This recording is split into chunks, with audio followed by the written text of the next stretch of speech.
The first light of day filters through a canopy of towering Douglas firs and western hemlocks. Morning mist clings to the forest floor, swirling around moss-covered logs and fern clusters. The air carries the scent of pine and damp earth, fresh after overnight rain. Birds call to one another, their songs echoing through the ancient woodland. A deer carefully steps through a clearing, pauses to listen, then continues its journey through the undergrowth. The hunter moves with practiced silence. Mid-40s, weathered face that speaks of decades spent in these woods. His movements are economical, deliberate, each step placed with the confidence of someone who has walked these paths for over 15 years. He pauses, kneels to examine a set of tracks in the soft earth. His calloused fingers trace the impression, a lifetime of reading the forest's stories evident in his thoughtful gaze. The hunter's breath forms small clouds in the cool morning air as he rises and continues his journey deeper into the wilderness. There's a rhythm to these woods. You feel it after enough seasons. The way the light changes through the day, how the animals move, the sounds that belong, and the ones that don't. The hunter adjusts his pack, the familiar weight of his rifle across his back. He wears earth-toned clothing that blends with the surrounding forest.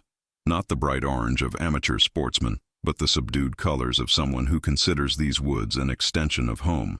After the accident at the lumber mill and 3 months of physical therapy, these hunting trips became more than recreation.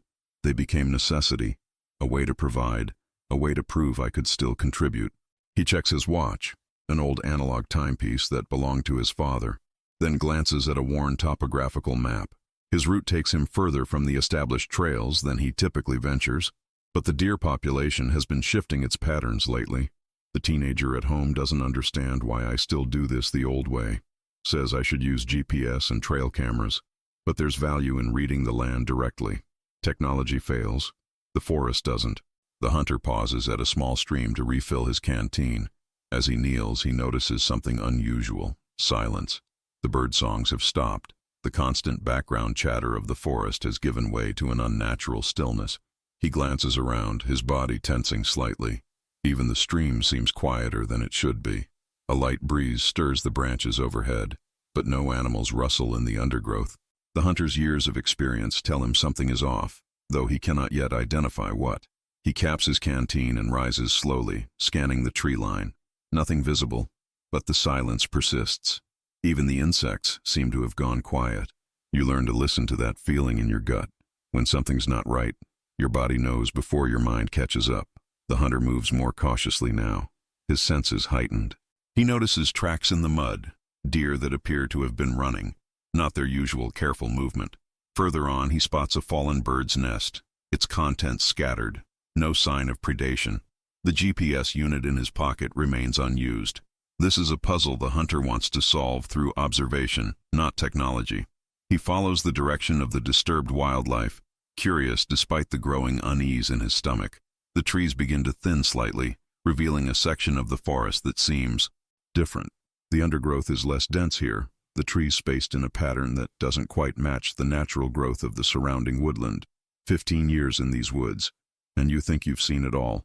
Every hidden meadow, every abandoned logger's camp. But the forest keeps its secrets. The light filters differently through this section of trees, casting unusual shadows on the forest floor.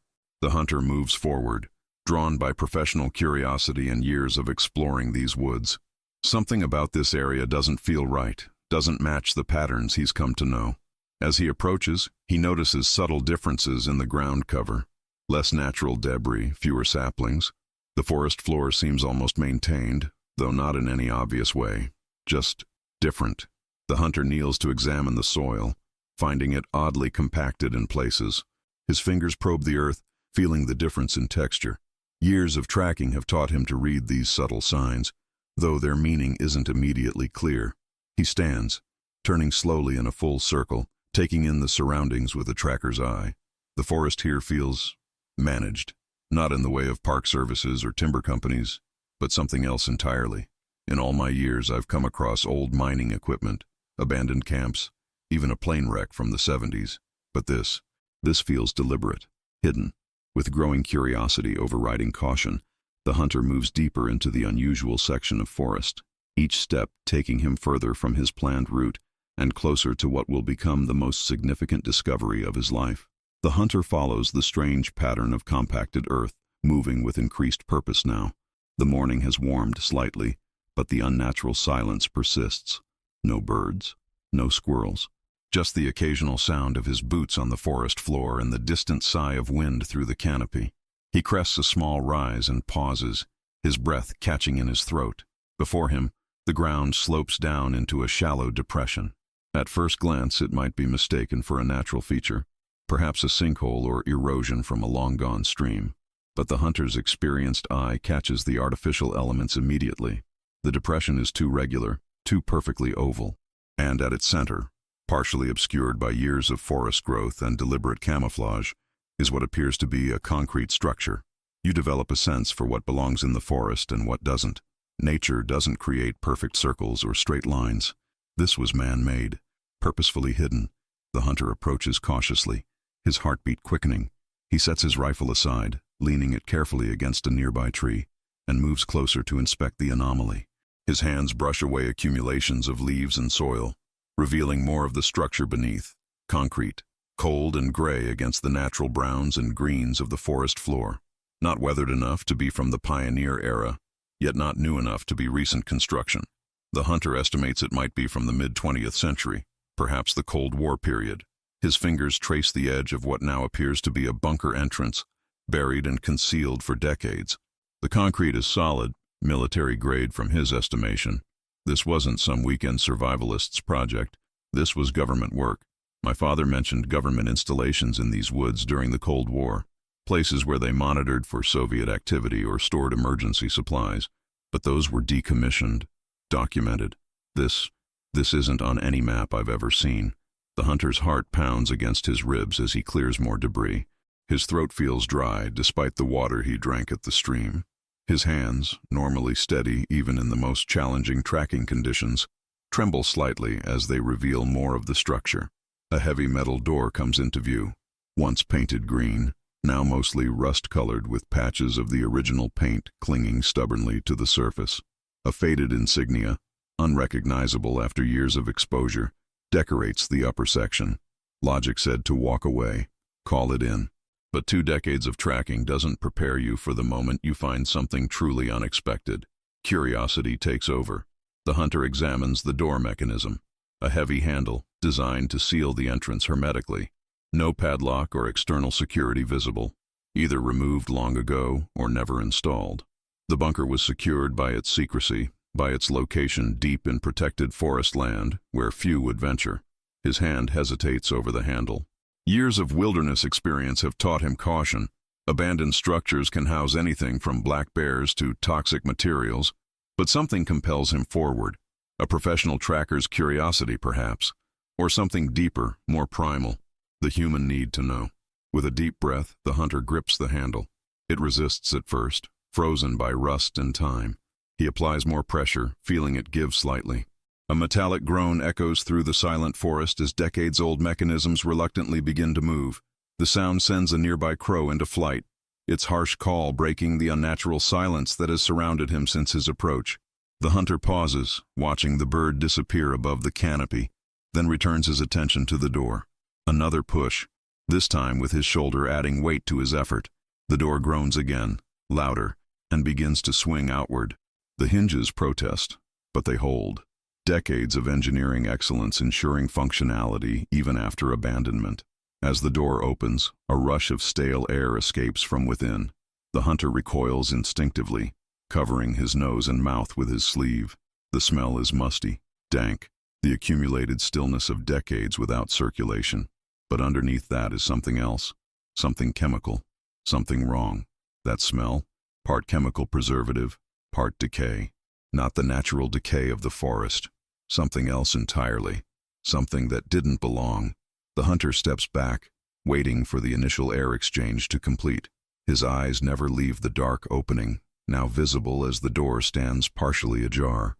The sunlight barely penetrates the darkness within, revealing only the first few feet of what appears to be a concrete passageway leading downward. His hand moves instinctively to the flashlight on his belt. Standard equipment for any serious hunter. You never know when tracking might lead into a cave or continue past sunset. He hesitates before switching it on, some instinct warning him that what lies within might be better left unseen. Every instinct told me to close that door, mark the location on my map, and report it to the authorities. But I've spent my life following tracks to their source. I couldn't stop now. The flashlight beam cuts through the darkness, illuminating a concrete corridor descending at a gentle angle. The walls are lined with what appears to be lead shielding in places, with electrical conduits running along the ceiling.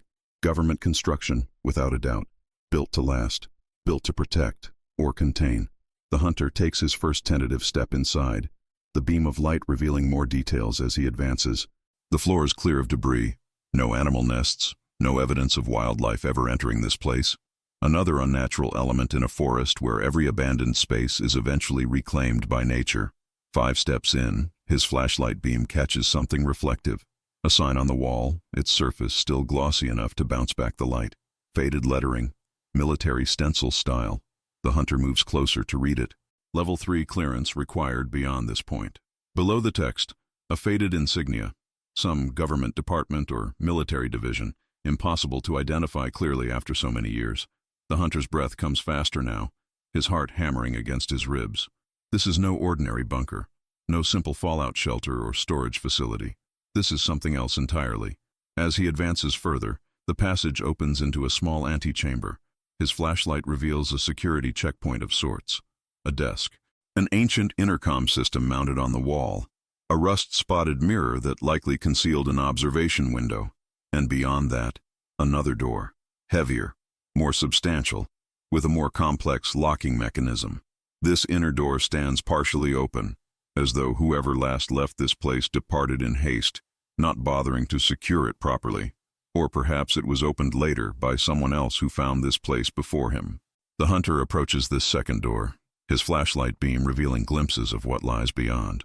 Metal shelving, equipment covered in protective tarps, the concrete floor stained with dark patches that his mind refuses to immediately identify.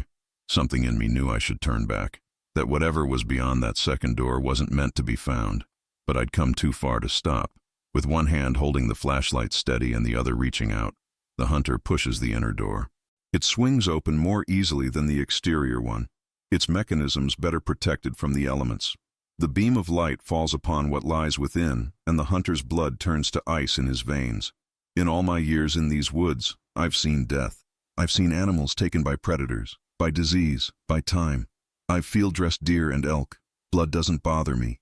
But this wasn't natural. This wasn't right. The hunter staggers backward, nearly dropping his flashlight. His back hits the opposite wall of the antechamber as he struggles to process what he's seen. His mind refuses to accept it, tries to reinterpret the images in ways that make sense. But there is no misinterpreting what lies beyond that door. No way to explain it as anything other than what it is. The hunter forces himself to look again, to confirm what he's seen. The flashlight beam trembles in his unsteady hand as it illuminates the contents of the room beyond. I needed to document this. Needed proof, because no one would believe what I found otherwise. Hell, I wasn't sure I believed it myself. With shaking hands, he reaches for his phone. No signal, of course. Not this deep in the forest, certainly not inside a concrete bunker. But the camera will work. Evidence, documentation, something to show the authorities when he reports this. The flash illuminates the room beyond in stark, clinical detail. The hunter takes multiple photos, moving methodically despite his racing heart and the cold sweat now soaking his clothes. When he can bear no more, he retreats, backing out of the antechamber and up the passageway, unwilling to turn his back on what he's discovered. Only when he reaches the forest again does he turn and run. No longer the careful, deliberate woodsman, but a man fleeing from something that has shaken him to his core. The hunter emerges from the tree line near where he parked his truck, moving with purpose now. His earlier shock has hardened into determination. He unlocks the vehicle and retrieves a larger flashlight, a digital camera with better resolution than his phone, and a small notebook and pen. After a moment's hesitation, he also takes a handgun from the locked compartment beneath his seat, something he rarely carries while hunting but keeps for emergencies. This, he decides, qualifies.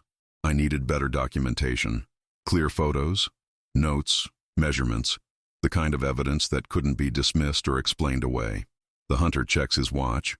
4 hours of daylight remaining. Enough time to return, gather more information, and make it back before dark. He plots his route mentally, no longer concerned with stealth or tracking, just the fastest path back to the bunker. The journey back takes half the time of his morning exploration. He moves with purpose, no longer distracted by the signs and sounds of the forest. The usual wonder he feels among the trees is gone, replaced by focused determination. Upon reaching the bunker, he approaches more methodically this time. He photographs the exterior from multiple angles, documenting how the structure is integrated into the landscape, how it was concealed. He notes the approximate coordinates in his notebook, sketches the layout of the immediate area. The hunter examines the outer door more carefully, photographing the hinges, the locking mechanism, searching for any identifying marks or serial numbers that might help trace its origin. He finds a small plate near the bottom hinge, its text mostly worn away, but he can make out what might be depth of def and a series of numbers. Military construction, no doubt about it, but this wasn't any official installation I'd ever heard about. Nothing declassified or documented in public records. With a deep breath, the hunter pulls the outer door open again. It moves more easily now, the earlier effort having broken through decades of disuse. He shines his more powerful flashlight down the corridor, illuminating details missed in his initial shock. The walls show signs of water damage in places. Not recent, old stains that have long since dried. The electrical conduits appear to have been stripped of copper in some sections, though whether by official decommissioning or later scavengers is impossible to determine.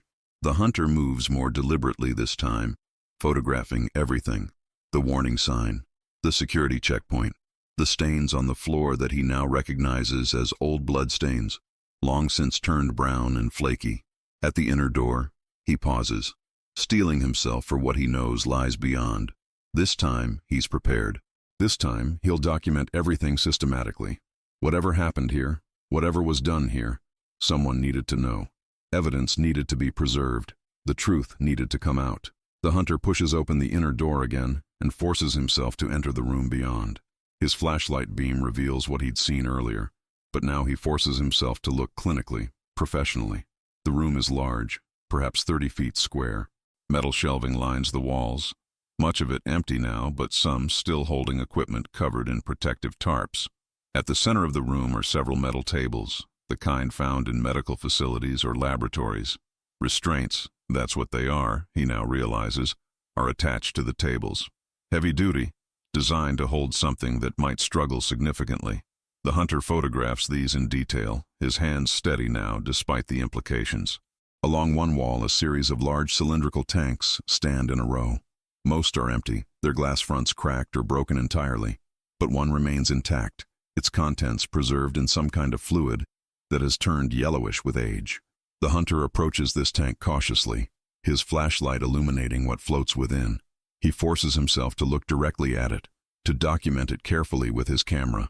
I've spent my life reading signs in the forest, interpreting evidence, understanding what happened in a place based on what was left behind.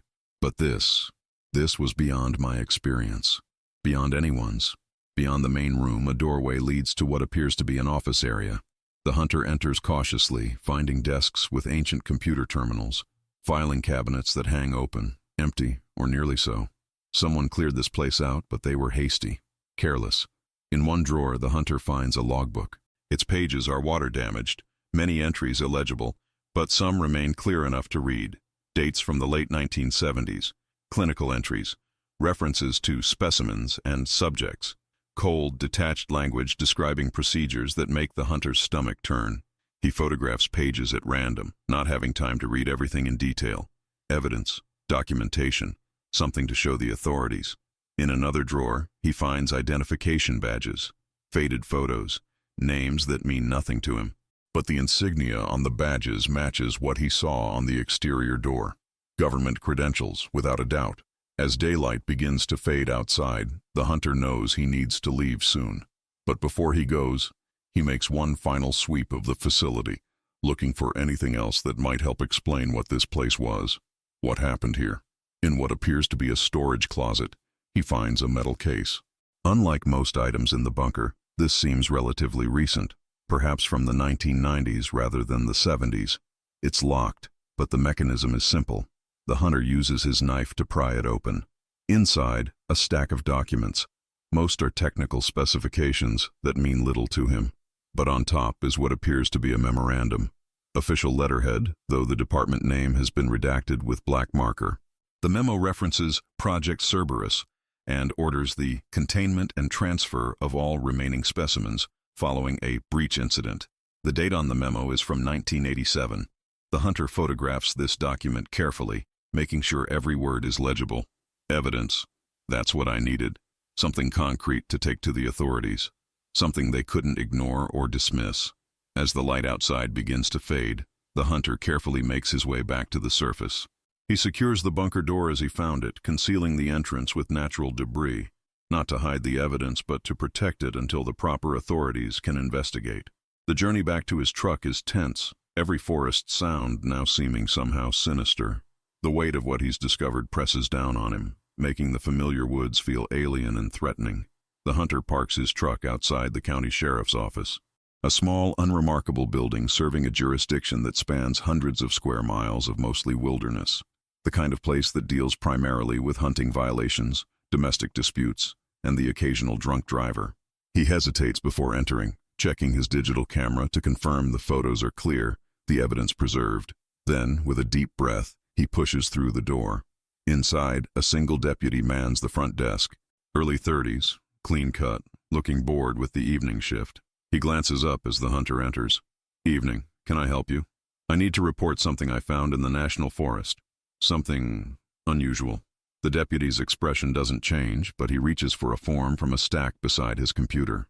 Illegal campsite? Poachers? Cannabis grow? No, nothing like that. I found some kind of government bunker. Military, I think. Hidden. The deputy's pen pauses on the form. He looks up, his expression now mixing skepticism with mild interest. A bunker? Where exactly? About 12 miles in from the eastern trailhead, off the marked paths. The hunter places his notebook on the counter, opens it to a rough map he's drawn. Here. It's well hidden, but once you know what to look for. The deputy studies the map, then returns to his form. And you're reporting this because of what I found inside. The hunter places his camera on the counter, turns it on, navigates to the first photo. I documented everything. It's some kind of lab, research facility. There were remains, specimens, documents referencing something called Project Cerberus.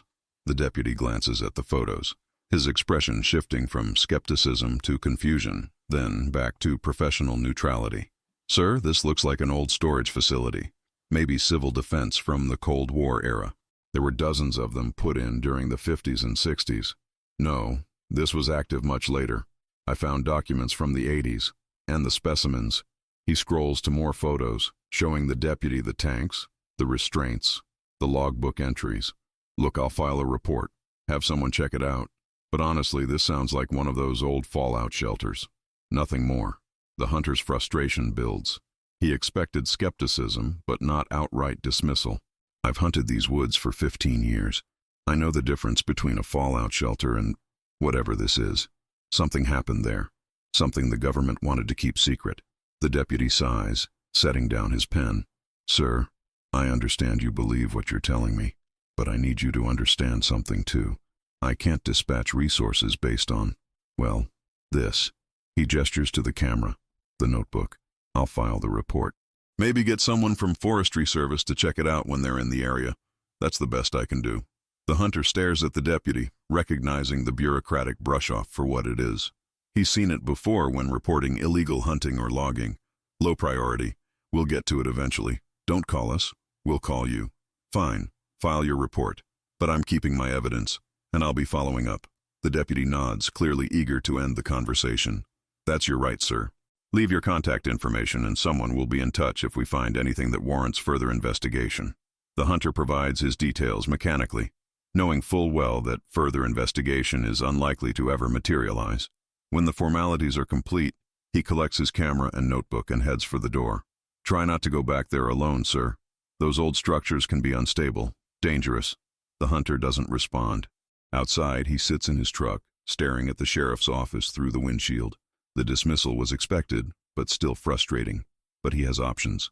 Other authorities, people who might take this more seriously. As night fully descends, he starts his truck and drives home. his mind racing with what he's discovered and what his next steps should be.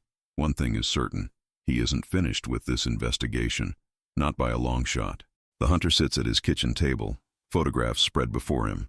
The images are clearer on his computer monitor than on the camera's small screen. More disturbing, more inexplicable. He rubs his tired eyes, glancing at the clock. Past midnight. Sleep seems impossible with these images burning in his mind. A decision forms. If the local authorities won't take this seriously, he'll find someone who will. Federal agencies, investigative journalists, someone who will recognize the significance of what he's found. The hunter begins making notes, planning his next moves. Tomorrow, he'll make calls, send emails with selected photos attached, reach out to contacts from his days working with the Forestry Service.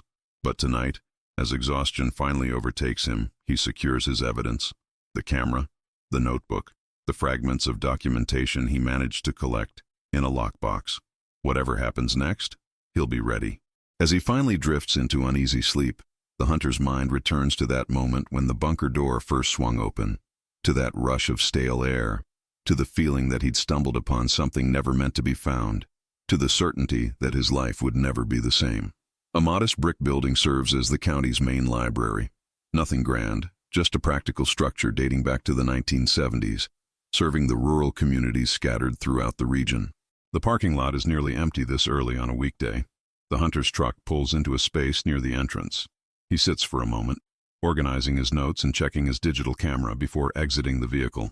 Dark circles under his eyes reveal a night of little sleep, haunted by what he discovered in the forest.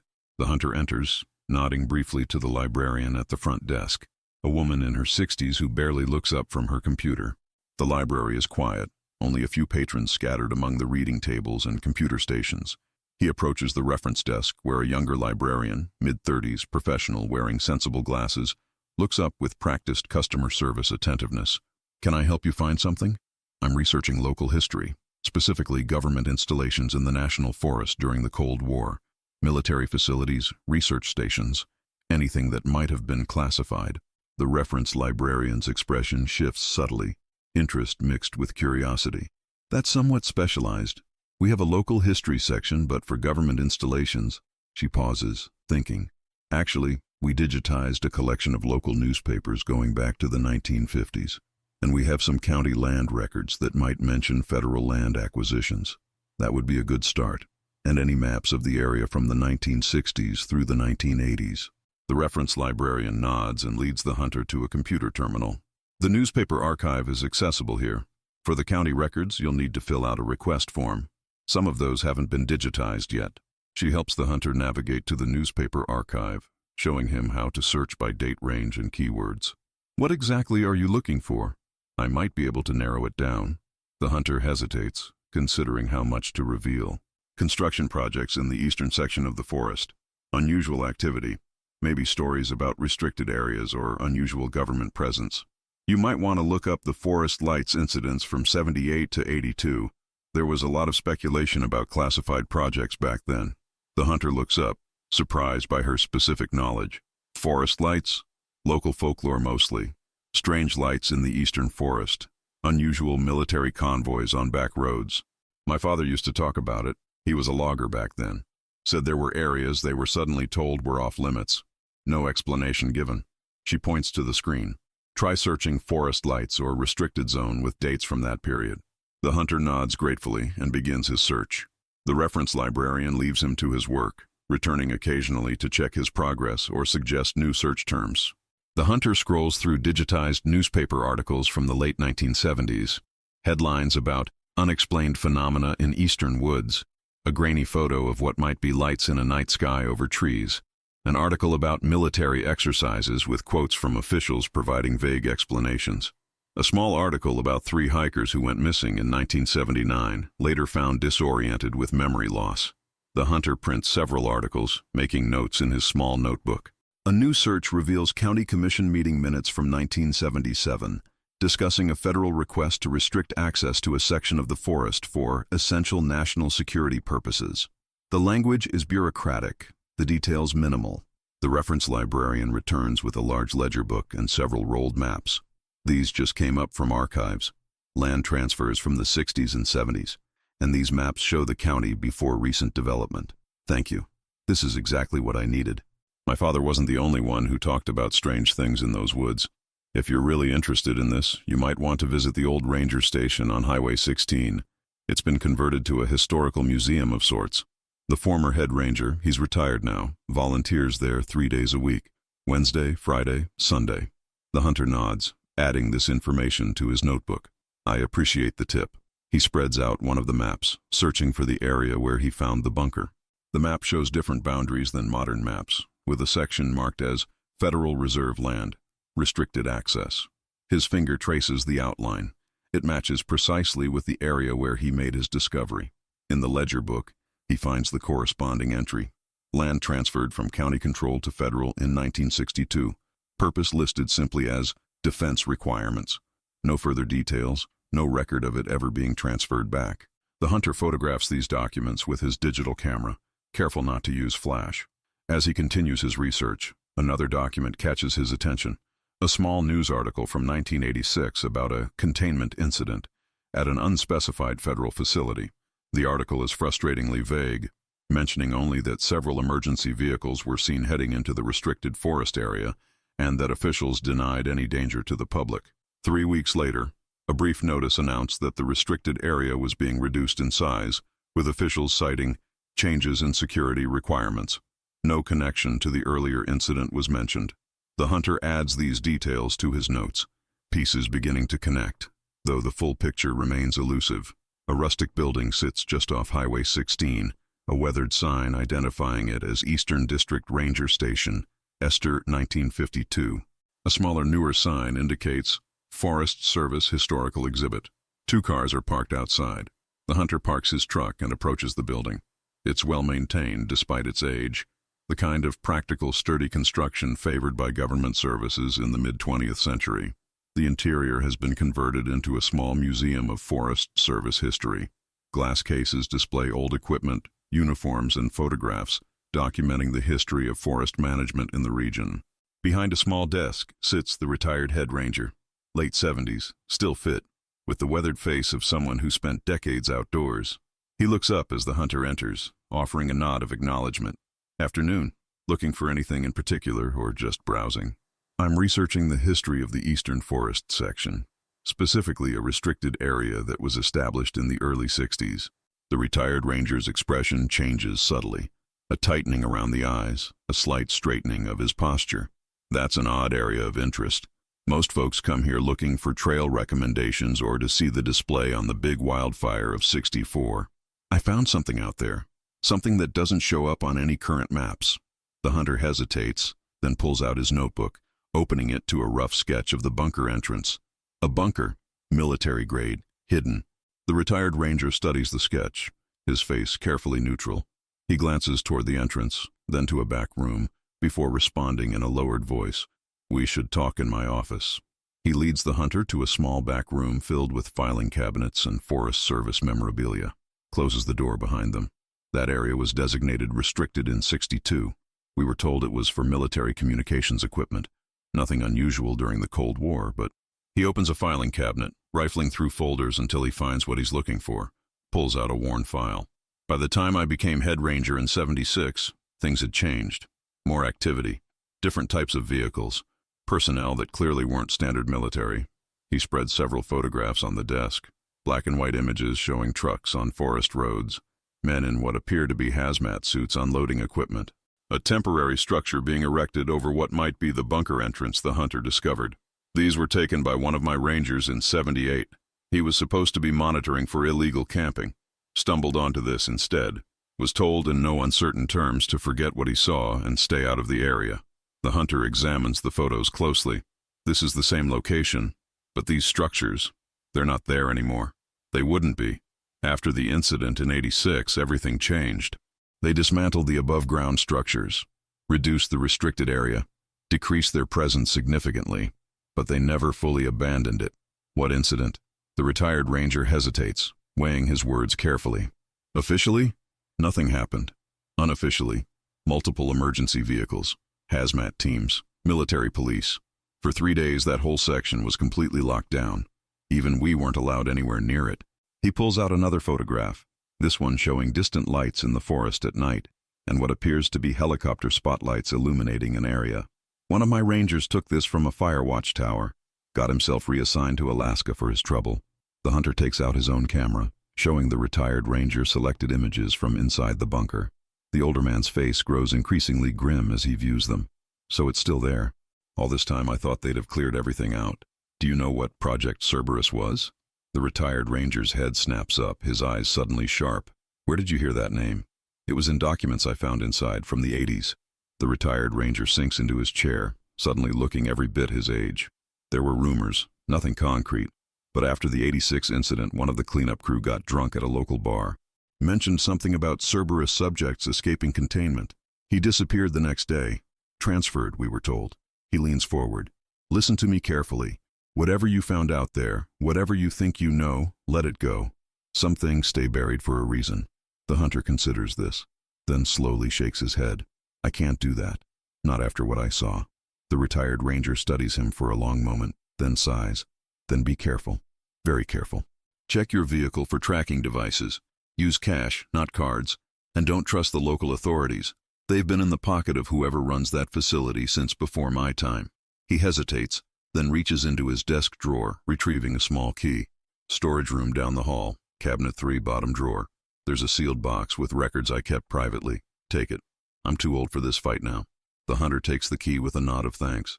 I appreciate your help. Don't thank me. Just survive long enough to expose whatever they were doing out there. The hunter retrieves the box, a metal file container sealed with tape that has yellowed with age. He thanks the retired ranger one last time and departs, the weight of this new information heavy on his shoulders. The hunter parks his truck at a different trailhead than before, farther from the bunker but offering a more secluded approach. He's more heavily equipped this time. Backpack containing water, food, first aid supplies, and more sophisticated documentation tools. A professional-grade camera with night vision capabilities, a voice recorder, and a small tablet with GPS mapping software. The handgun from before is now joined by a hunting rifle, ostensibly for protection from wildlife, but the determined set of his jaw suggests other concerns. After what I'd learned, I knew there was more to find, deeper secrets, and this time, I was prepared to document everything. He moves through the forest with practiced stealth, avoiding the main trails, taking a circuitous route that would be difficult to track or predict. The morning mist provides additional cover, shrouding the trees in ghostly white. Hours later, he approaches the bunker site from a different direction than his previous visits. He pauses, surveying the area carefully before proceeding. Nothing appears disturbed from his last visit, the entrance still concealed by natural debris. The hunter sets up small, inconspicuous trail cameras at strategic points surrounding the area, the kind used by wildlife researchers and serious hunters to track animal movements. These will record anyone approaching the site after he leaves. If someone was monitoring this place, I wanted to know about it. With methodical care, he clears the bunker entrance again and pulls open the heavy door. It swings more easily now after his previous visits. The stale air rushes out, still carrying that unsettling chemical undertone. The hunter descends into the darkness, better prepared this time.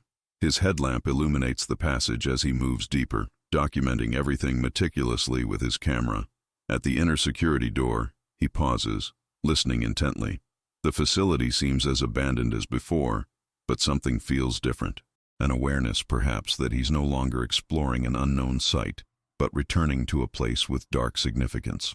He pushes through into the main laboratory area, the space now grimly familiar, the examination tables with their restraints, the specimen tanks, most broken but one still intact with its disturbing contents. This time, he explores more systematically, opening every cabinet, examining every shelf, photographing every document fragment he finds. Most are too water-damaged or faded to be legible, but he collects what he can. A door in the back of the laboratory, previously overlooked, catches his attention. It's partially hidden behind a collapsed shelving unit. The hunter carefully moves the debris aside to reveal another security door with a keypad access system, long dead without power. But this door, like the others, stands slightly ajar, not fully closed when the facility was abandoned, or perhaps forced open by someone else who came searching before him. Whatever they were most trying to hide, it had to be beyond that door. The hunter forces the door wider, the hinges protesting with a metallic shriek that echoes through the silent facility. His headlamp beam cuts into the darkness beyond, revealing a corridor leading deeper underground. Unlike the areas he's explored previously, this section shows signs of more rapid abandonment. Equipment left in disarray, papers scattered across the floor, dark stains on the walls that his mind refuses to immediately identify. The hunter advances cautiously, the corridor sloping downward before opening into a larger chamber. His light reveals a space twice the size of the upper laboratory. More examination tables, more sophisticated equipment, and along one wall, a row of what appear to be cells, small windowless rooms with heavy doors and observation windows. Most of the cell doors stand open, their interiors empty save for basic furnishings. A bed, a toilet, little else, but one remains closed. The hunter approaches it warily, his heart rate accelerating. The observation window is clouded with grime. He wipes it clear with his sleeve and shines his light inside. Empty, like the others, but the walls are covered in what appear to be drawings or writings, barely visible from his vantage point. The hunter tries the door handle. Locked. He considers his options, then uses a small pry bar from his pack to force it. The lock gives way with surprising ease, the door swinging inward. The cell is small, perhaps 8 feet square. Every inch of wall space is covered with intricate drawings and writings, some in English, some in what appears to be code or another language entirely.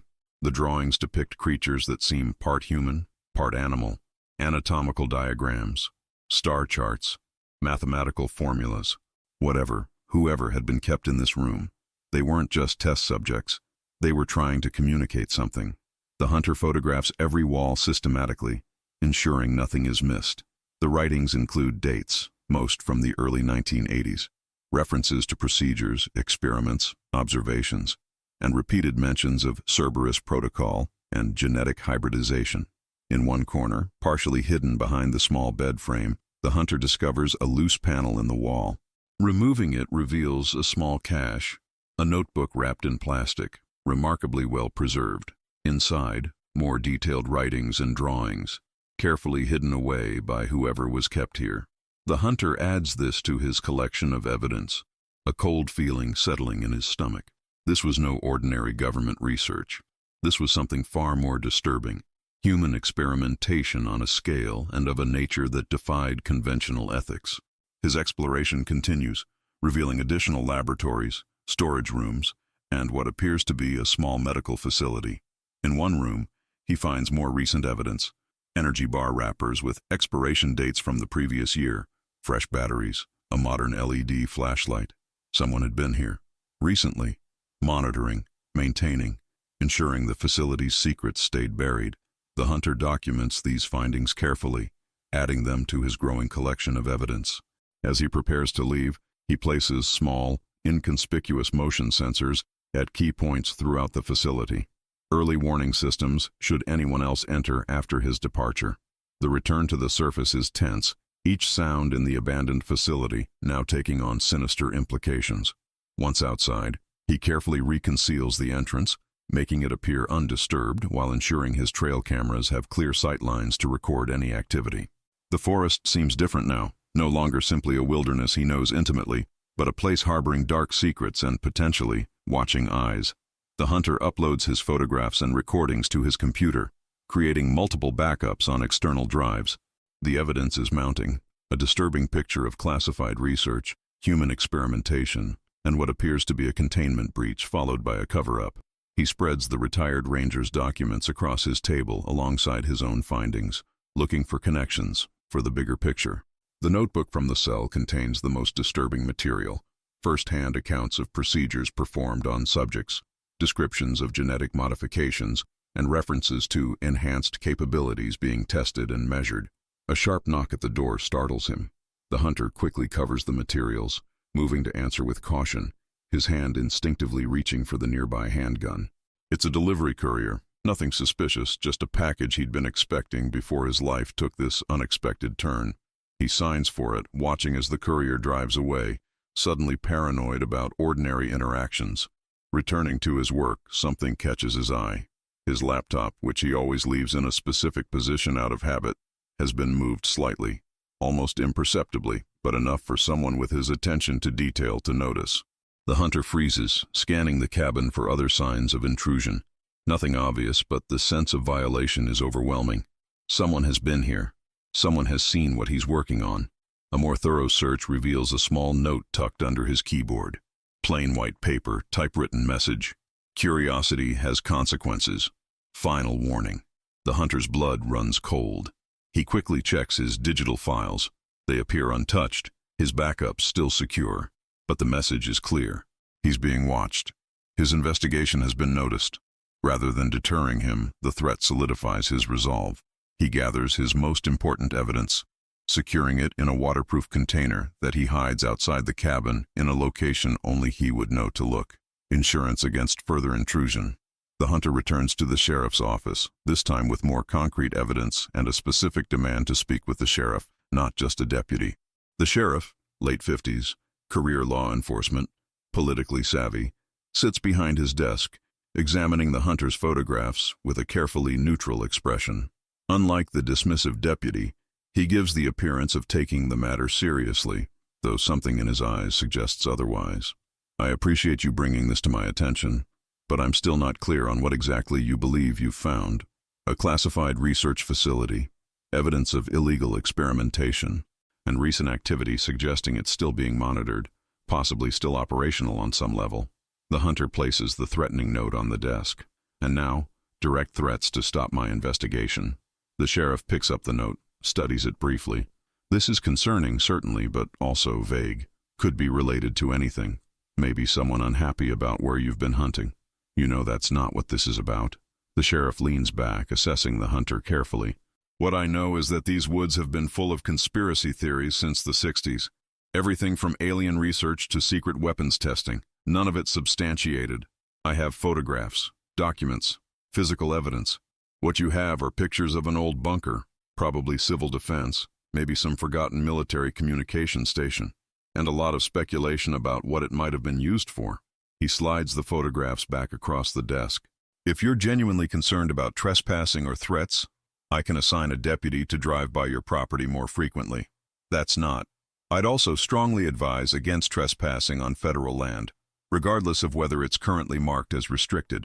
That's outside my jurisdiction, but it can carry serious penalties. The implied threat isn't subtle. The hunter recognizes the brush-off for what it is, but also notes something else. The sheriff isn't just dismissive, he's defensive, protective of whatever secrets lie in those woods. I'll be taking this higher. Federal agencies, investigative journalists. The sheriff's expression hardens momentarily before returning to professional neutrality. That's your right, of course. But consider the consequences carefully. Reputation, livelihood, false accusations can have serious blowback. The hunter gathers his materials, recognizing the meeting is over and that no help will come from this quarter. As he turns to leave, the sheriff offers a parting comment. Those woods can be dangerous, especially for someone out there alone. Accidents happen, wildlife encounters, falls. A man could get injured and not be found for days. The threat, thinly veiled as concern, hangs in the air between them. I've survived those woods for 20 years. I'll take my chances. As the hunter exits, a young deputy, different from his previous visit, early 20s, clearly new to the job, approaches hesitantly. Sir? A moment? The hunter pauses, suspicious but curious. Not here. Coffee shop across the street. 10 minutes, please. Before the hunter can respond, the young deputy continues down the corridor, not looking back. The hunter watches him go, considering the potential trap versus potential ally. The young deputy sits in a corner booth, civilian jacket covering his uniform, nervously watching the door. The hunter enters, orders a coffee, then joins him, sitting where he can watch both the door and the street outside. You're not the first, you know, to find that place. What do you mean? 3 years ago, environmental researcher studying forest ecology, found the bunker by accident, came in with photos, samples. Sheriff handled it personally. What happened to the researcher? Left town suddenly. Some story about a family emergency. Never came back. His research materials disappeared from his rented cabin. The young deputy glances around nervously.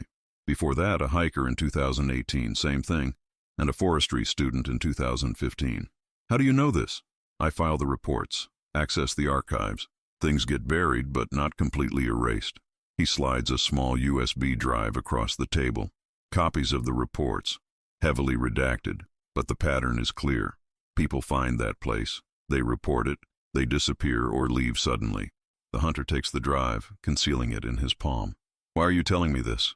My grandfather was one of the workers who built those facilities in the 60s. Construction crew, sworn to secrecy, but he kept journals. He knew they were building something wrong, something that violated everything he believed in. The young deputy's face is a mixture of fear and resolve. Whatever you found in there, it needs to come out. But be careful. The sheriff isn't the only one involved. There's a network. They watch. They protect the secret. Why become a deputy if you knew about this? To find proof. To understand what my grandfather was part of. Maybe to make amends. He stands to leave. I can't be seen with you again. But if you need to contact me. He writes a number on a napkin. Burner phone. Text only. No names. The hunter nods, pocketing the napkin. Whatever you do next, don't do it alone. Find someone with power, with reach, someone they can't silence easily. The young deputy exits, leaving the hunter with new information and a potential ally, but also with the unsettling confirmation that he's up against something larger and more organized than he initially believed. Driving home, the hunter becomes aware of headlights following at a distance. Too consistent to be coincidence, too careful to be casual. He takes several unnecessary turns, confirming his suspicion. He's under surveillance. Rather than leading them back to his cabin, he drives to a busy supermarket, parks, and enters. Through the back exit, he circles around, watching as a dark SUV with tinted windows parks within view of his truck. Two men inside, features indistinguishable in the gathering dusk. The hunter slips away, using back roads and forest paths he knows intimately to return to his cabin unobserved. But the message is clear. They're watching, waiting, preparing to act if his investigation continues. The hunter works feverishly, organizing his evidence, cross-referencing with the files provided by the young deputy. The pattern becomes clearer. A decades-long operation, systematic silencing of witnesses, and the involvement of local authorities in maintaining secrecy. A notification on his laptop alerts him. One of his trail cameras at the bunker site has been triggered. The image loads. Two figures in tactical gear, carrying equipment, entering the bunker. The timestamp shows this happened just hours ago. As he studies the image, his phone signals an incoming text from an unknown number. They're removing evidence, cleaning house. Whatever you have, secure it now. Then get out. The hunter quickly backs up all digital evidence to encrypted cloud storage, then packs physical evidence into a waterproof case. His bug-out bag, prepared for wilderness emergencies, is repurposed for a different kind of escape. A distant sound catches his attention. Vehicles on the access road to his property. Moving to the window, he sees headlights approaching through the trees. Multiple vehicles, coming fast. They weren't just warning me away anymore. They were coming to silence me. The hunter moves quickly, gathering essentials, evidence, weapons. His years in these woods are about to serve a different purpose than he ever imagined. Not tracking game, but evading pursuers with resources and reach far beyond what he anticipated when he first opened that bunker door.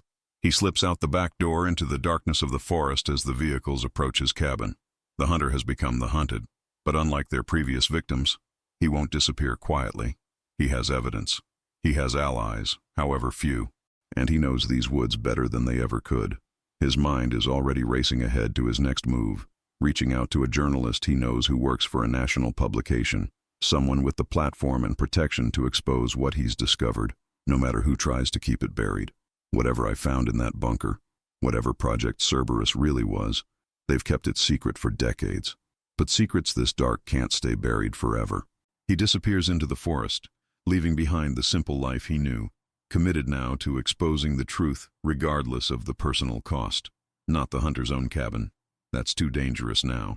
But a rarely used fishing retreat belonging to his brother-in-law, situated on a small lake 20 miles from the bunker site, isolated enough for safety but accessible by road.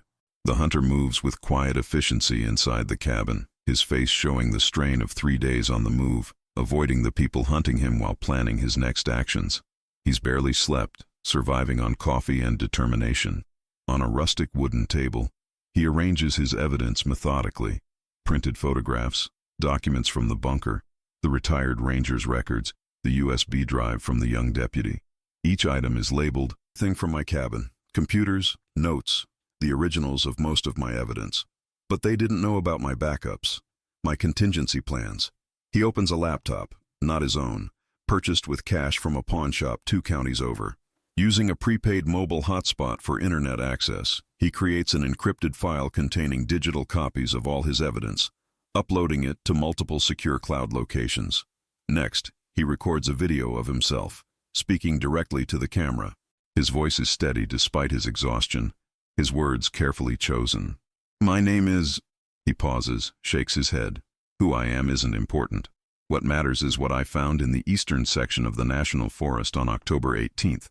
A government facility, evidence of unauthorized experimentation, and a decades-long cover-up involving local authorities." He holds up key photographs, documents. "I'm recording this as insurance. If something happens to me, this video and all supporting evidence will be automatically sent to multiple news organizations and federal oversight committees." The hunter continues detailing his discoveries, methodically presenting the evidence he's gathered. When finished, he encrypts this video as well, setting up a dead man's switch. If he doesn't enter a code every 24 hours, the files will be automatically distributed. Next, he checks and rechecks his equipment for the mission ahead. A professional-grade camera with night vision, voice recorder, GPS device with offline maps, flashlights with extra batteries, water, energy bars, first aid kit, the handgun, cleaned and loaded, a hunting knife. Each item is inspected thoroughly, then packed in a weatherproof backpack designed for minimal noise while moving through underbrush. The hunter sits at the table, writing a detailed letter. This one is personal, addressed to his family, explaining what he's found and why he has to see this through. He seals it in an envelope and places it in a waterproof container, which he hides beneath a loose floorboard in the cabin. His phone signals an incoming text, the burner number of the young deputy. Massive activity at site, multiple vehicles. They're moving equipment out. Tonight may be last chance. The hunter replies with a single word. Understood. He makes one final call from his own burner phone, speaking in hushed tones. "I have everything we discussed, yes, including the original documents and samples. We still meeting tomorrow at the agreed location?" He listens, nodding. "I'll be there. If I'm not, you know what to do with the contingency package." The voice on the other end belongs to the investigative journalist, a former war correspondent now working for a major national publication. Someone with both the platform to break this story and the experience to handle sensitive, dangerous information. Call complete, the hunter destroys the burner phone, crushing it and removing the battery and SIM card, which he'll dispose of separately. Night is falling as he makes final preparations. He studies satellite imagery of the bunker area, planning approach routes, escape paths, contingencies. After years hunting these woods, he knows the terrain intimately. His one advantage over the forces arrayed against him. One last mission. Get in. Document the core of the facility before they clear it out. Get out. Then blow this whole thing wide open. As darkness settles, the hunter shoulders his pack, double-checks his equipment once more, and steps out into the night. His face shows not fear, but grim determination. A man who has accepted the risks and is committed to seeing this through to the end. The hunter moves through the familiar woods with predator-like stealth, using natural cover and avoiding open spaces. No headlamp or flashlight. The quarter moon and his intimate knowledge of these trails are sufficient guidance. Every few hundred yards, he stops to listen, sensing the forest around him. Something is different tonight. The usual nocturnal sounds are present but muted, as though the wildlife senses the unusual human activity in their territory. 2 miles from the bunker, the hunter catches his first sign of the operation. Distant lights through the trees, the low hum of generators. He changes course slightly, approaching from a more sheltered angle. Closer now, he can see vehicles parked in a clearing near the bunker entrance. SUVs with government plates, an unmarked van, a small mobile command center. Men in tactical gear patrol the perimeter, carrying military-grade weapons and using night vision equipment. Not just a cleanup crew. This was a full extraction operation. Whatever remained in that facility, they were taking it out tonight. The hunter circles the perimeter, staying well beyond the guards' patrol routes, searching for a blind spot. He finds it on the eastern approach, a dense section of undergrowth leading to a slope that overlooks the bunker entrance. From this vantage point, he can observe the operation while remaining concealed. He sets up his camera with night vision, recording the activity below. Men carrying sealed containers from the bunker to the van, others removing equipment, armed guards maintaining a security cordon. Among them, a figure that makes the hunter's blood run cold. The sheriff, not in uniform, but unmistakable even at this distance, conversing with what appears to be the operation leader. Confirmation of what I already knew. Local authority, completely compromised.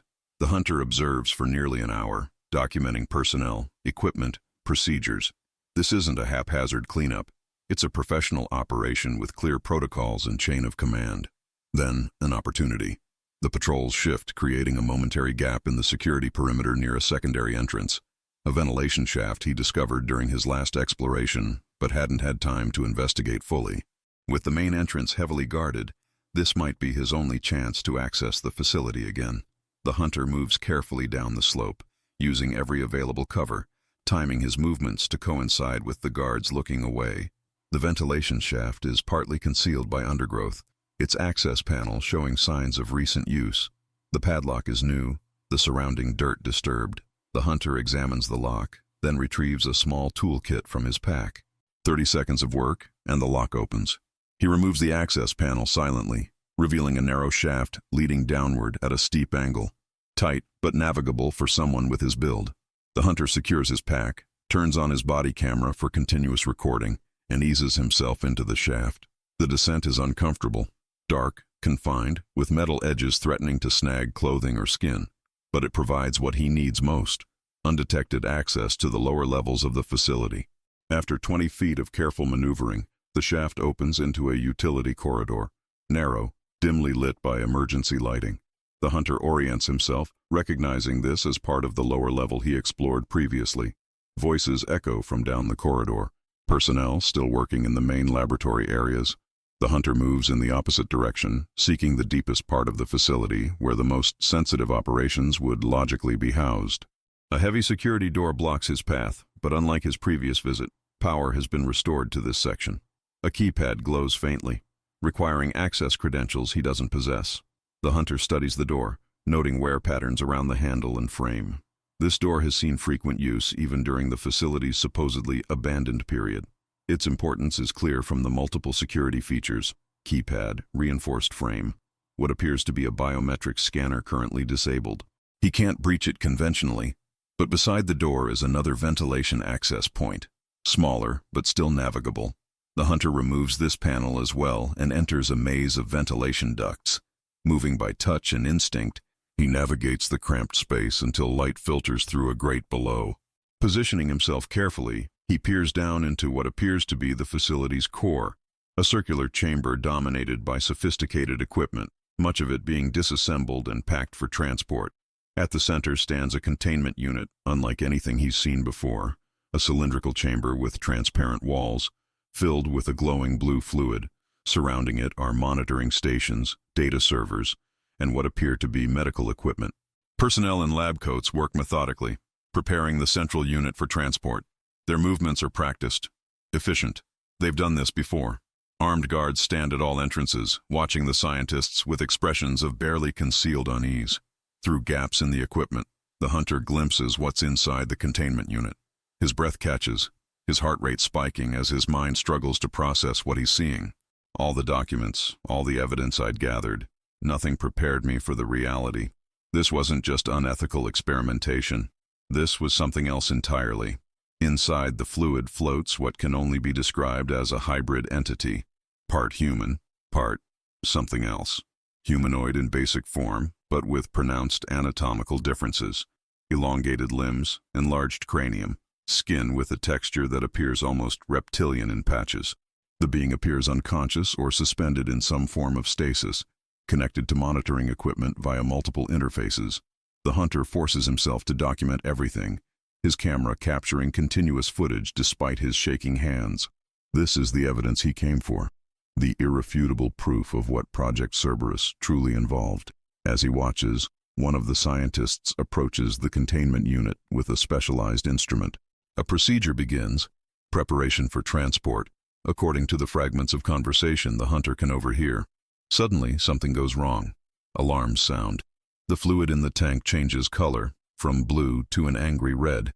The being's eyes open, entirely inhuman eyes, with vertical pupils that dilate instantly in the changed environment.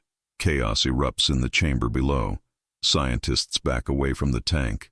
Armed guards move forward, weapons raised. Orders are shouted, emergency protocols initiated.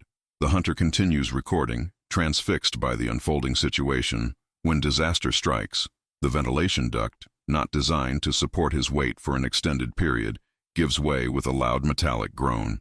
The hunter manages to grab a support beam, preventing a complete fall, but the noise and visible movement of the damaged duct instantly alert everyone below. Shouts of "Breach!" and "Intruder!" echo through the chamber as guards rush toward his position. With no choice left, the hunter drops into the chamber, landing behind equipment that provides momentary cover. Alarms continue blaring, both for the containment issue and now for the security breach. No way out through the main doors. Guards at every exit. Only one option left. In the confusion, with personnel focused on both the containment problem and locating the intruder, the hunter makes a desperate decision. He sprints toward an emergency exit sign, indicating a maintenance shaft that might lead to the surface. A guard spots him, shouts a warning.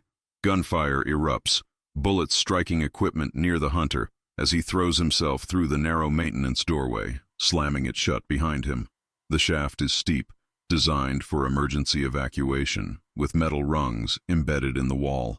The hunter climbs frantically, adrenaline overriding the burning in his muscles. Below, he can hear the maintenance door being forced open. More shouts as pursuers follow. He emerges from the shaft into the forest, 100 yards from the main bunker entrance. Immediately, he orients himself and runs, not toward any road or path, but deep into the densest part of the woodland, where his knowledge of the terrain will give him maximum advantage. Behind him, searchlights activate, cutting through the darkness. Orders are shouted. The hunter catches glimpses of tactical teams deploying, spreading out in a standard search pattern. His heart hammers against his ribs, lungs burning with each desperate breath.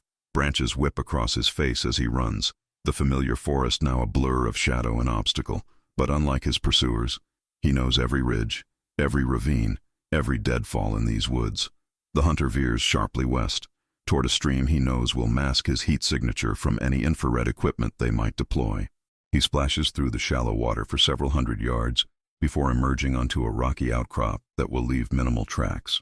Behind him, the sounds of pursuit grow more distant, more scattered.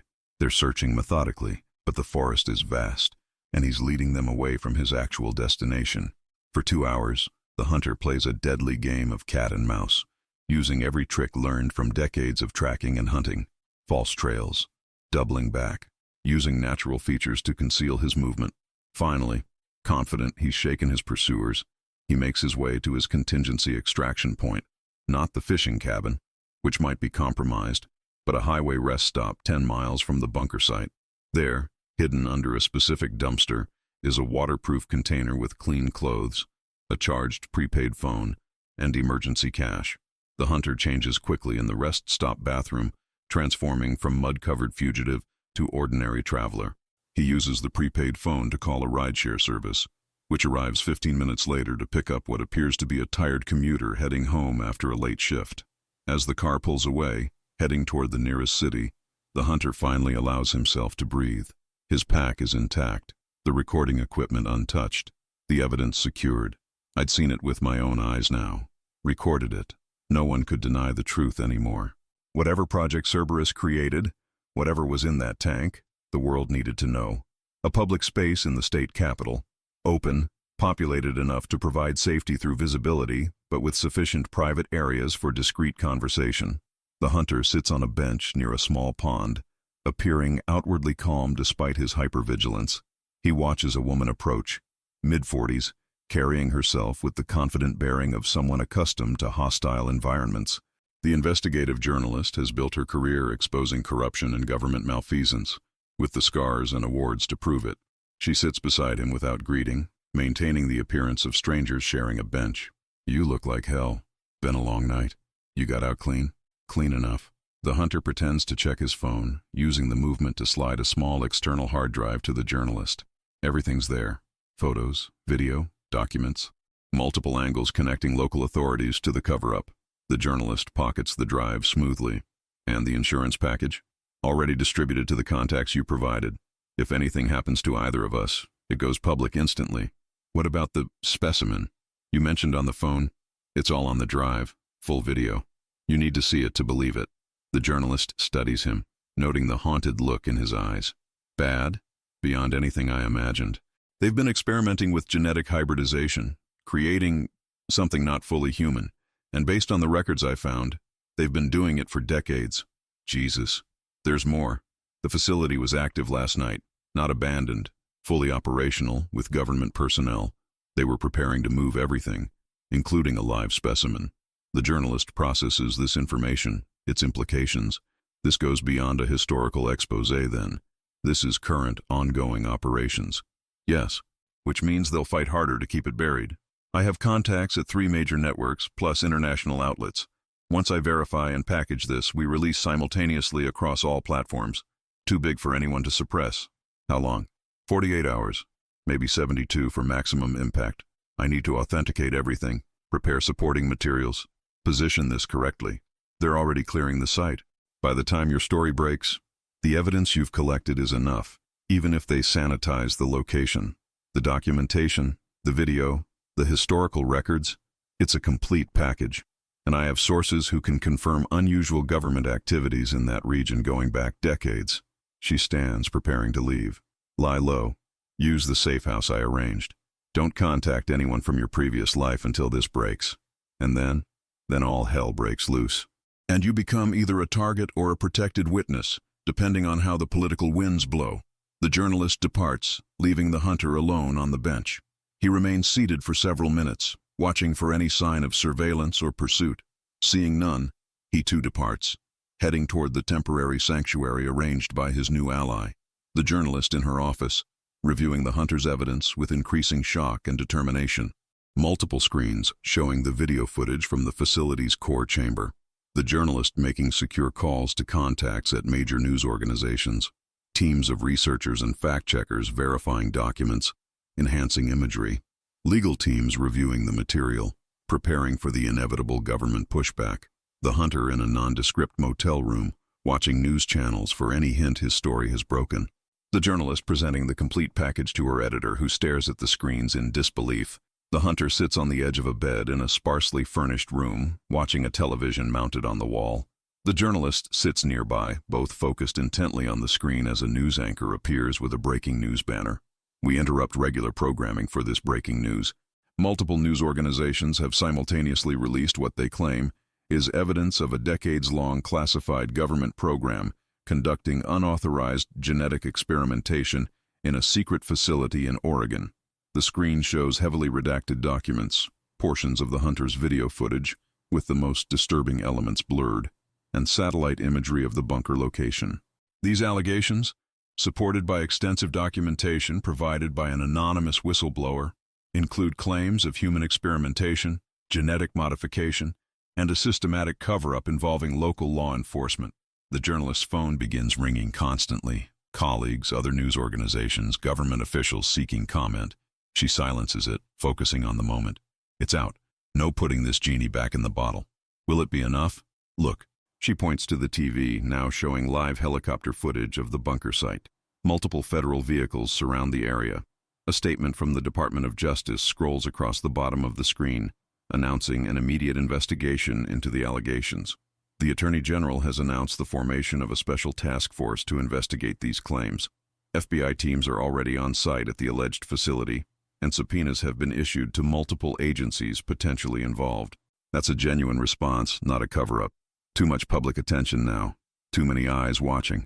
The broadcast continues with reactions from shocked elected officials, promises of congressional investigations, and experts attempting to contextualize the disturbing revelations. The hunter stands on a ridge overlooking the forest that has been his workplace and sanctuary for decades. In the distance, he can see the bunker site, now a hive of activity as federal investigators comb through what remains of the facility. Helicopters circle overhead. Evidence response teams in white coveralls move between temporary structures established to process the site. Armed federal agents maintain a security perimeter far larger than the local sheriff ever provided. The hunter's face shows complex emotions. Relief that the truth is finally exposed, sadness at the innocence lost, satisfaction in knowing he did what was right despite the personal cost. His phone, a new one, secured through the journalist's contacts, signals an incoming message. It's a news alert. Sheriff arrested in connection with classified facility cover-up. Another alert follows. Multiple federal agencies implicated in unauthorized experimentation program. And then a text from the journalist. Congressional hearings announced. They want your testimony. Witness protection available. The hunter puts the phone away, his gaze returning to the forest below. The truth is out now. The machinery of justice and accountability grinding slowly into motion. His part in this story is both ending and beginning. The solitary discovery finished, the public reckoning just starting. I went hunting that day looking for deer, found something else entirely. Something the world needed to know about, no matter the cost. Some truths can't stay buried. As the sun sets over the Oregon forest, casting long shadows across the land he knows so intimately, the hunter turns away from the view. Whatever comes next, testimony, relocation, a completely different life, he faces it with the same quiet determination that carried him through the darkest parts of this journey. The hunter who became a whistleblower walks away from the overlook, leaving behind the simple life he once knew, but carrying with him the satisfaction of having exposed a truth that needed to be revealed. A sea of press cameras and microphones surrounds the entrance to the imposing government building. News vans line the street, their satellite dishes raised to broadcast what has become the most followed congressional investigation in decades. Day 15 of the unprecedented hearings into what's now being called the Cerberus revelations continues today with testimony from key whistleblowers and former project scientists. The hunter sits at a witness table, dressed in a suit that clearly feels foreign to him, a man of the wilderness now thrust into the epicenter of national attention. Despite his discomfort, his testimony is delivered with the same quiet certainty that has characterized his journey from the beginning.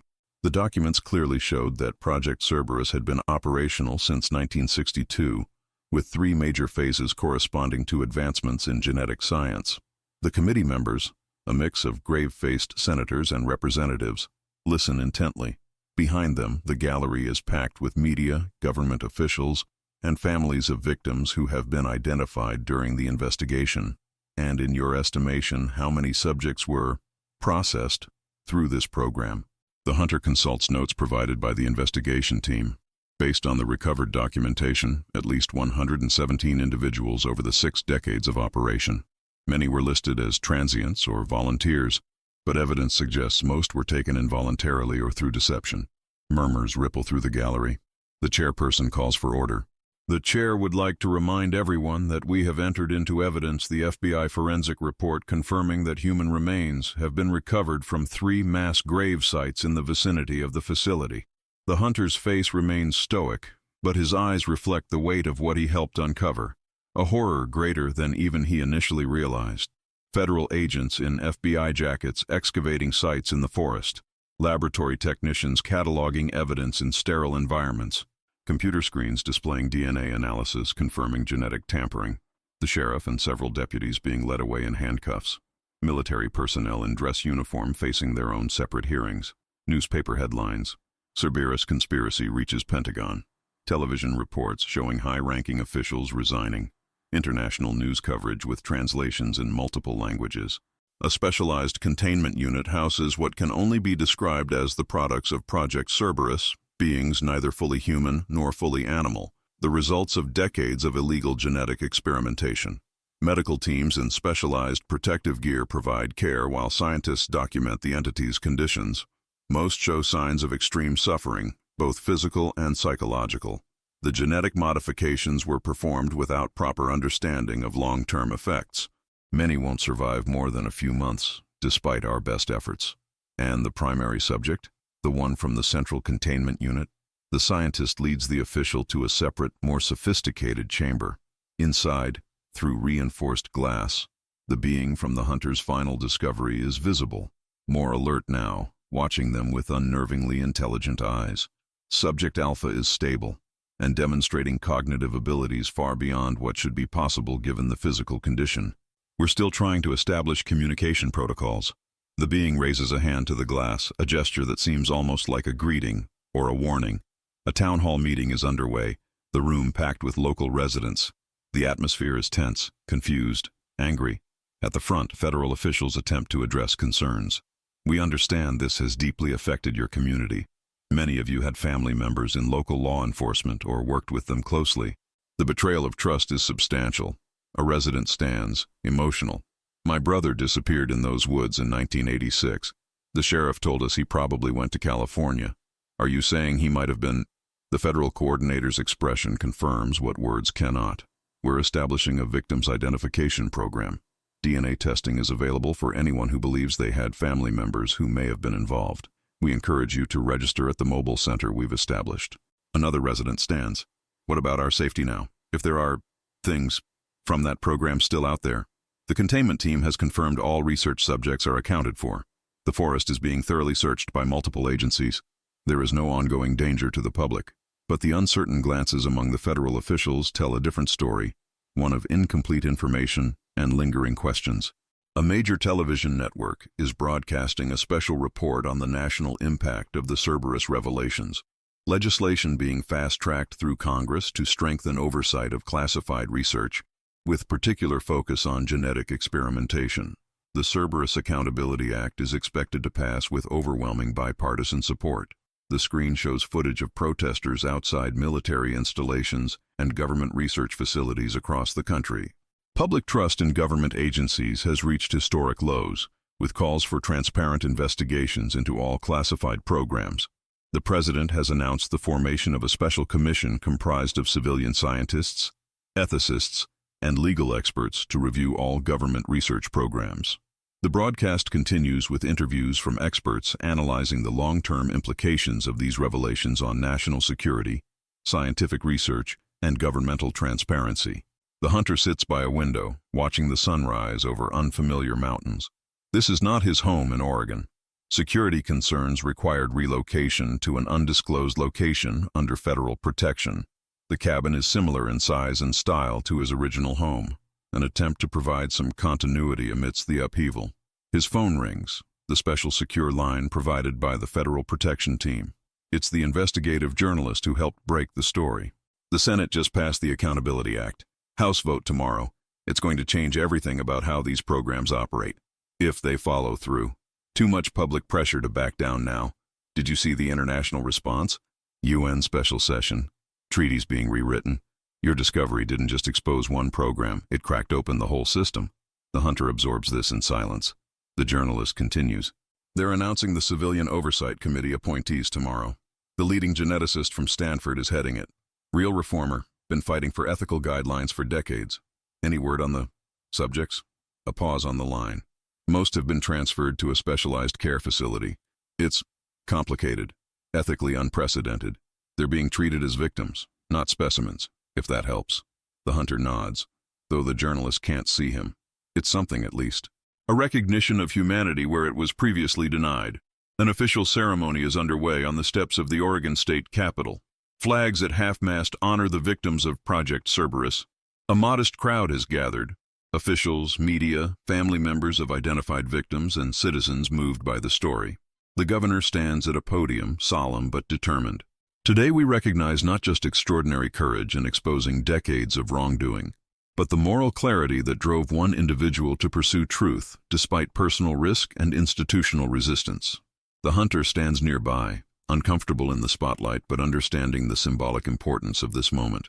His simple suit is a stark contrast to the formal attire of the officials surrounding him. The state of Oregon presents this special commendation for service to the public trust and announces the establishment of the Cerberus Victims Memorial Fund, which will provide support to families and fund ongoing investigation into the program's full scope.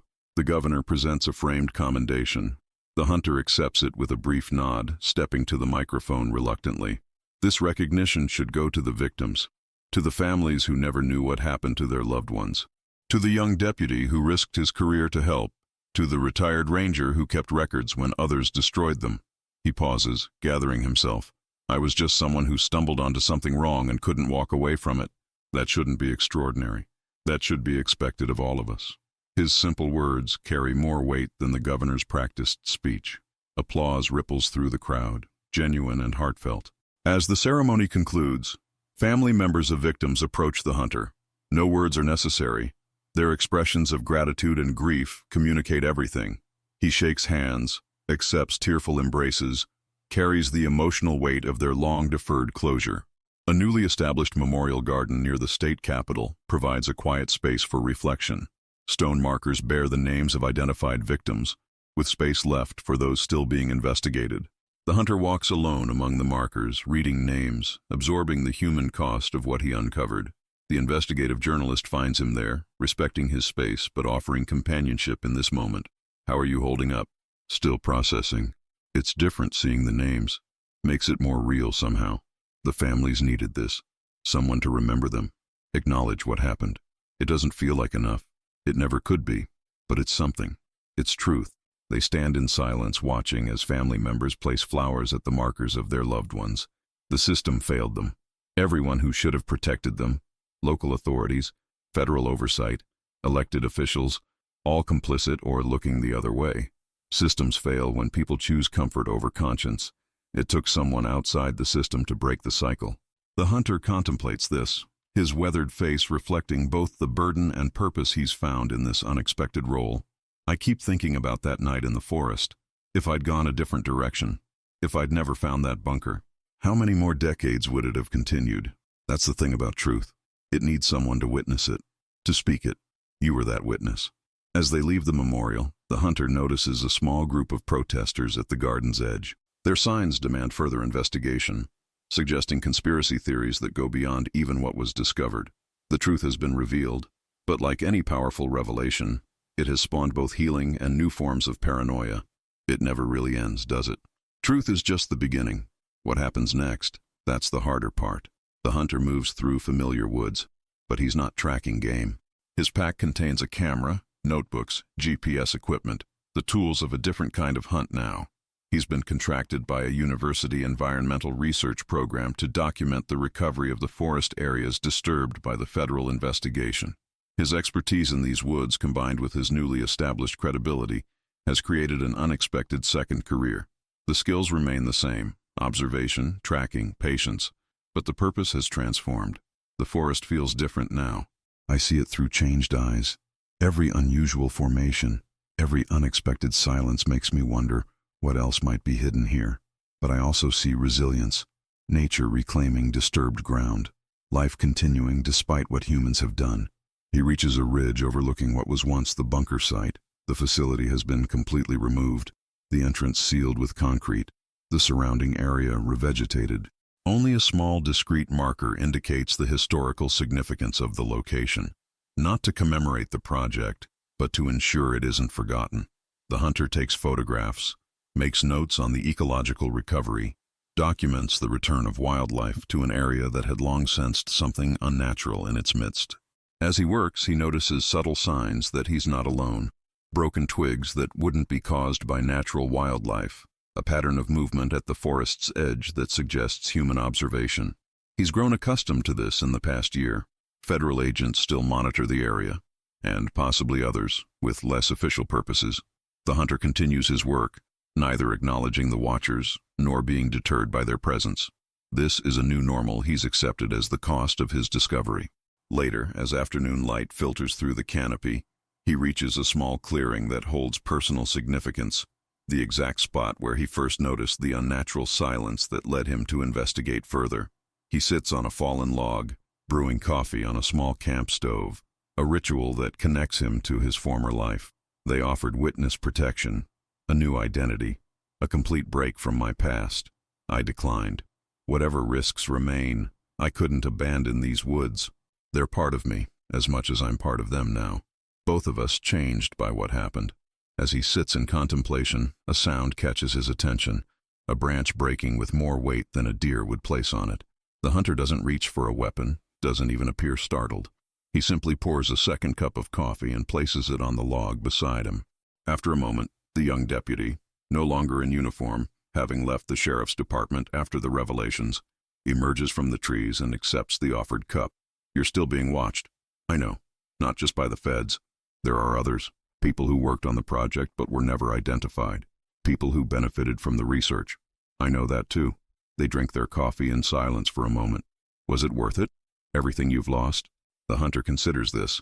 The simplicity of his former life, the anonymity, the uncomplicated relationship with these woods. Truth usually costs something. The question is whether the price was mine to pay. I think it was. There are rumors about specimens that were relocated before the facility was discovered. Other sites. The hunter's expression doesn't change, but something in his eyes suggests this isn't new information to him. There are always more secrets. But I found the one I was meant to find. As they finish their coffee, a distant sound carries through the trees. Not quite animal, not quite human. Both men pause, listening. It fades, leaving them to wonder if it was simply the wind or something else entirely. The young deputy departs, disappearing into the forest as quietly as he arrived. The hunter remains, watching the light change as evening approaches. The story doesn't end cleanly. No story worth telling ever does. There are loose threads, unanswered questions, shadows still hiding in corners. But illuminating one truth makes the next one easier to find.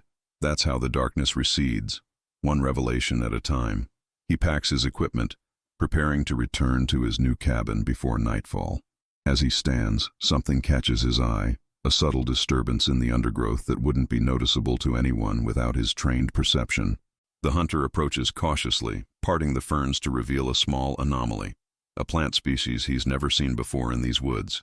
Its structure is unusual, its coloration not quite natural. He photographs it, collects a small sample, adds detailed notes to his journal. Whether it's a natural mutation, a result of the Cerberus experiments, or something else entirely remains unclear.